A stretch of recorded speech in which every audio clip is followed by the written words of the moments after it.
Тэгэхээр өнөөдөр би та бүхэнтэйгээ хийж байгаа зүйлдээ яаж итгэлтэй болох вэ гэдэг сэдвээр ярих хүсэлтэй байна.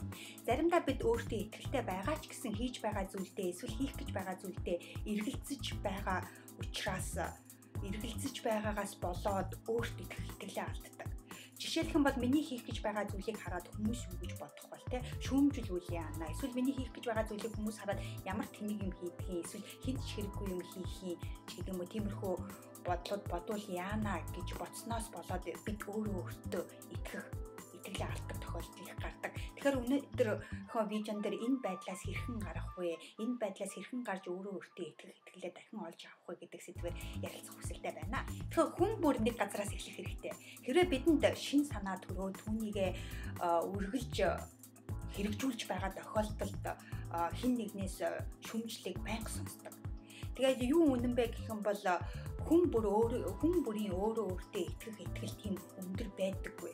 Да ялангуяа цоогшин юм хийж эхэлж байгаа эсвэл өөрийнхөө шин санааг хэрэгжүүлэх гэж байгаа анх ямар нэг юм хийж эхэлж байгаа тохиолдолд өөртөө итгэл тийм өндөр байдаггүй. Тиймээс хэрвээ өөртөө итгэлийг олж байгаад эсвэл хийж байгаа зүйлдээ 100% итгэлтэй болж байгаад ямар нэг юм хийж эхлүүлэе гэж байгаа бол уучлаарай энэ бол өрөөсгөл хизээж хийж эхлэхгүй гэсэн үг.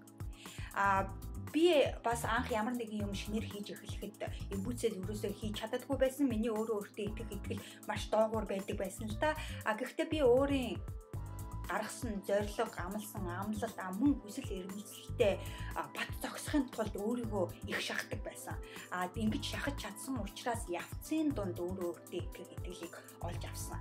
Хэрвээ миний тархинд янз бүрийн бодлоод орж ирсэн тохиолдолд би яадаг вэ гэвэл би өөрөөсөө нэгэн асуултыг асуудаг. Тэгэхээр энэхүү асуулт юу вэ гэвэл миний хийж байгаа энэ зүйл эсвэл миний хийх гэж байгаа зүйл бусдад яаж туслах вэ гэдэг асуултыг би өөрөөсөө асуудаг байсан. Тэгээд энэ асуултын мөн хариултан дээр анхаарлаа төвлөрүүлж чадсанаар би өөртөө итгэлтэй болж мөн миний хийх гэж байгаа зүйл ямар их үн цэнтэй бусдад хэрэгтэй зүйл болохыг мэдэрч чаддаг учраас би хийх гэсэн зүйлээ цааш өргөжлүүлэн хийдэг гэж болно. Тэгэхгүй өөрийгөө бодоод би ямар харагдаж байгаа бол миний үс ямар байгаа бол би чадаж байна уу? Эсвэл би зөв ярьж байна уу? Эсвэл миний санааг хүмүүс юу гэж бодох болоо зөв юм хийж байна уу? Буруу юм хийж байна уу? Гэх зэргийн өөр дээрээ анхаарлаа төвлөрүүлээд игсэн тохиолдолд би юу ч хийж чаддаггүй. Харин анхаарлаа өөрөөсөө холдуулаад өөрийнхөө хийж байгаа зүйлд бусдад ямар тус хүргэж байгаа гэдэг дээр анхаарлаа төвлөрүүлээд ирсэн тохиолдолд хийх гэж байгаа зүйлээ өөрөө ирэхгүй хийх хүсэл төрж аман түүнийгээ цааш нь хийж өргөжлүүлдэг гэсэн. За тэгээд хийх хүсэл төрөөд хийж эхэллээ гэж бодъё тийм ээ. Тэгтэл хүмүүс энэ тэндээс гарч ирээд шүмжилж байна. Магадгүй дотны хүмүүс, эсвэл найз нөхөд, гэр бүлийн хүмүүс, эсвэл хүндлэнгийн хүмүүс шүмжилж эхэлнэ. Тэгээд хүмүүс таныг тасралтгүй шүмжлээд байгаа учраас бас хийж байгаа зүйлдээ итгэхгүй эсвэл өөртөө итгэлийг бас алддаг тохиолдол их гардаг. Тэгэхээр энэ тохиолдолд яах ёстой вэ гэдэг бас жижигхэн зүйл хэмжээг өнөөдөр бас оруулахар шийдлээ. Тэгэхээр юуны түрүүнд нэгдүгээр хүмүүс таныг яг юу хийгээд байгааг мэдэхгүй эсвэл таныг ойлгохгүй байгаа учраас таныг шүүмжилдэг. Тийм учраас тэдгээр хүмүүстэд яг юу хийж байгаагаа тайлбарлаж тэр ойлгох боломжийг нь гаргаж өгөх зүгээр болов уу гэж би бодож байна. Ингээ хоёрдугаарт бас заавал тэр хүмүүстэй таалагдах гэд байх албагүй. Заавал тэдний санаанд нийцэх гэд байх албагүй. Тэгэхээр тэдгээр хүмүүсийг зарим тохиолдолд зүгээр орхих нь зөв шийдвэр байдаг.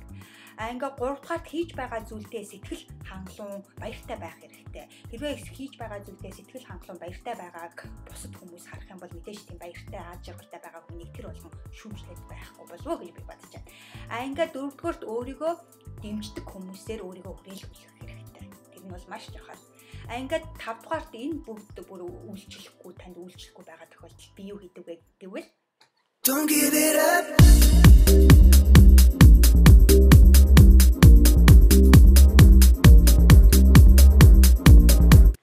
Тэгэхээр бүх асуудлыг шийдвэрлэх боломжтой. Хэрвээ танд энэхүү видео таалагдсан бол лайк дараа цааш нь түгээгээрэй. Мөн та хийж байгаа зүйлээсээ хэрхэн ирч хүч авч өөртөө итгэлээ хэрхэн нэмэгдүүлдэг тухай бусадтайгаа хуваалцах хүсвэл доор коммент үлдээгээрэй. Танд амжилт хүсье. Дараа уулзцгаая. Don't give it up.